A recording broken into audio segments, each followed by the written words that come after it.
let's face it, there is a lot of bad information out there. Things that they seem true, they seem reasonable. Maybe they've even become common knowledge, little pieces of erroneous information that have delayed not just my students, but tons of older beginners out there from even picking up guitar in the first place, and one of these things or more of them might even apply to you. And today, I want to help you understand these myths and see why they're absolutely false and how to learn guitar and reach your goals in spite of them. Myth number 1, I started too late and I won't be able to develop the necessary talent to play guitar. And this one affects me personally because I started guitar at age 17. And I know that seems young relative to, your average late beginner. But at the time, when I took a look at my peers who had been playing guitar since they were like 8 years old, they were already phenomenal. And it felt like such an uphill struggle to try and catch up to them. And I felt like no matter what, I'd never be as good as them. And I found myself asking, like, what's the point in even starting guitar? But, I did start guitar. I set those feelings aside and I simply enjoyed the act of practicing and playing guitar. I played for my own sake. And after a while, I turned out pretty good. Learning guitar itself is an incredibly rewarding experience. Most people, like the vast majority, have no problem hitting the point where they can play pretty decently and have fun doing it. Do you need to be the absolute best at guitar in order to enjoy it? Hell no.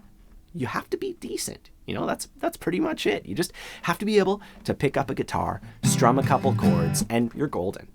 You can go to a jam session, you can play a blues using 3 easy chord shapes and a little bit of strumming. My average student is about 55 years old. And, I've had students from all walks of life with literally 0 music experience. They retire from their job and they pick up guitar and they're able to have fun and enjoy it within a matter of, months, sometimes even weeks, and at the bare minimum, they're able to play chords and strumming quite well. Everybody can get to that point, and some of them have gone way further than that. And honestly, the amount of progress that they achieve, I would say, is about equal to the amount of progress that younger students achieve within a similar time frame. Like in 3 years, they can each kind of do the same. You have some advantages. When you're older, you know how to learn better. You've been around the block, so you do have some advantages. It's just a matter of enjoying it and approaching it the right way. And if you are interested in having, like a path laid out before you, something you can just follow, like a step-by-step way to kind of gain the skills and get the foundation so you can have fun playing guitar, I do have a course designed to help you build up those skills. I'll put a link to that in the corner if you're interested. Moving on to myth number 2, my guitar isn't good enough. And I just want to show you something. This guitar right here is about 300 Canadian dollars, which as the time of making this lesson is like 220 US, give or take, and you could basically just go on Craigslist or Facebook Marketplace and you could get this exact guitar for that much. And I filmed 80% of the content on this channel using this guitar. Do I have more expensive guitars? Sure. But I like this one. It gets the job done. This is like the good guitarist guitar, and you don't need a super nice guitar. You just need something that feels good. It's playable, and sounds decent and has all the strings, and you can get that for like 200 US. You can get like a pretty good guitar these days. You could go even lower. I used to have a guitar that I bought on Craigslist for literally 60 Canadian dollars, and it was super easy to press the strings. It sounded pretty good. And I actually sold it to one of my students because their guitar was like an absolute piece of garbage. And, I just sold it to them for the same thing I paid. And that way they'd have something fun to play on, but that's how cheap it can be, So for a beginner, make sure it's easy to play. I have a lesson on how to test guitars. I'll put that in the corner just so you can see if it's like a good guitar to learn on. There's a few ways to test it. Either way, even with a cheap guitar, the sky is the limit. So don't let that hold you back.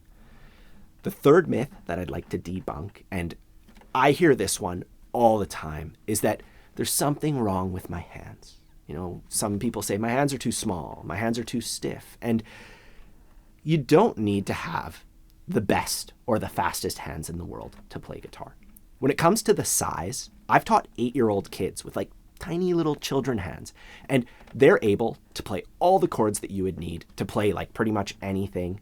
And, that tells me one important thing, that it's not the size, it's the technique.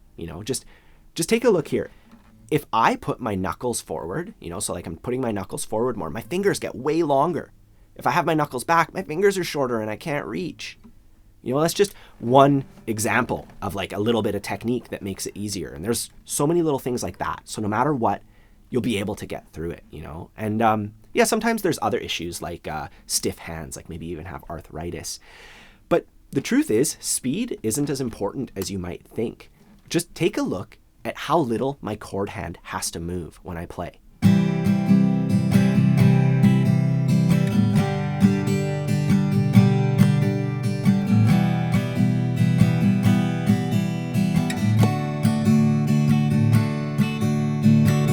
It stays in position for a while, and then you switch, and then you hold that chord for a little bit, and if you time it out right, if you make the switch at the perfect time, it's always going to be ready for the next chord shape, and unless you plan on doing like 80s hair metal shred or something, going slow and steady is not going to be an issue. I've taught mostly older beginners. My average student's definitely over 50. And with the right instruction, literally every one of them was able to figure it out. One of my students was, he was like a backhoe operator at the gravel pit, like Fred Flintstone style.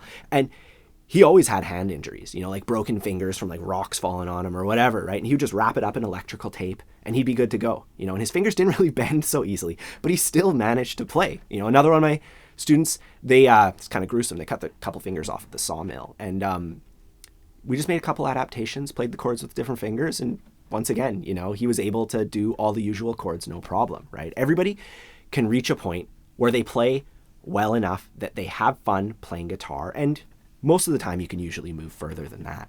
Now, my fourth myth is I don't know how to read music, so I won't be able to progress very far on guitar.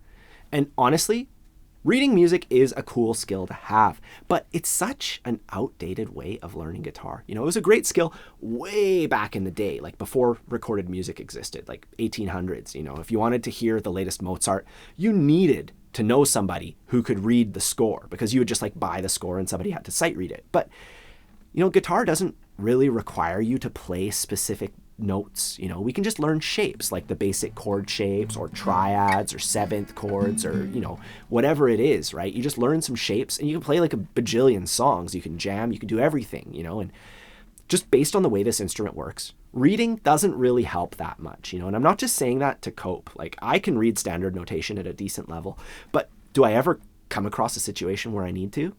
Not really. If I have to learn songs for a gig, they just send me some recordings. I learn it by ear, and that's that. If I play a wedding with my wife, we have a book with chords and lyrics, just like you'd find online when you look up a song, right? It shows the letter A, and I just play an A chord, right? It's pretty straightforward. You can jazz it up a bit, if you have more knowledge and music theory and stuff like that. But my point is, reading is a niche skill used for very specific situations that 99% of people, even people who can read music, are never going to come across. Now, the fifth and final myth, and I saved this one for last because this one kind of hurts people's feelings. Honestly, it kind of hurts my feelings, come to think of it, right? The myth is telling yourself that you don't have enough time to practice. And I'm there right now. I have a 1-year-old and a 3-year-old, and in our small apartment, after the kids go to bed, it's quiet time, so I can't practice then. And during the day, I'm working on this channel. So I literally don't have the time to do nice, long, 2-hour sessions like I'm used to doing. But the truth is, if you're practicing effectively, all it takes is 15 minutes a day. I've just been doing a couple 15-minute sessions at random times throughout the day. And I've been doing that for like the last 2 years, and I'm still making gains, not like I would be if I was really giving her, but it's enough to like make me feel happy with where I'm at on guitar. And even if you're busy, like how I am, I guarantee that you can find those little bits of time. Unless you're like the president or something like that, I'm sure you can squeeze in 15 minutes somewhere in your schedule and slowly but surely improve at guitar. Making practice a regular part of your day, like something that you do at a certain time. You just sit down with your guitar and that's what you do. You'd be surprised where that can take you. So don't tell yourself that you don't have enough time. I feel like I'm approaching lecture territory here. I don't want to lecture you. You do you. But I just know that when I practice, even if it's just 15 minutes, I'm always happier because of it. And I'm sure that you would be too. So those are 5 myths that have been ingrained in older beginners, some old tales that people have been spreading for ages that, in my experience, teaching people of that age group have all proven to be false. If you enjoy learning guitar with me, please take a moment to like this video, subscribe, hit the bell icon, and if you want to continue learning with me, you can continue to do so on YouTube, but I also have a place on my website where I can help you hit the next level faster with organized lessons designed to take you step by step from wherever you are to wherever you want to be, whether it's absolute beginner to confident strummer or finger picking, whatever it is. I'll put a link down below or in the corner for all that stuff. Either way, have a fun time practicing, and I'll see you soon.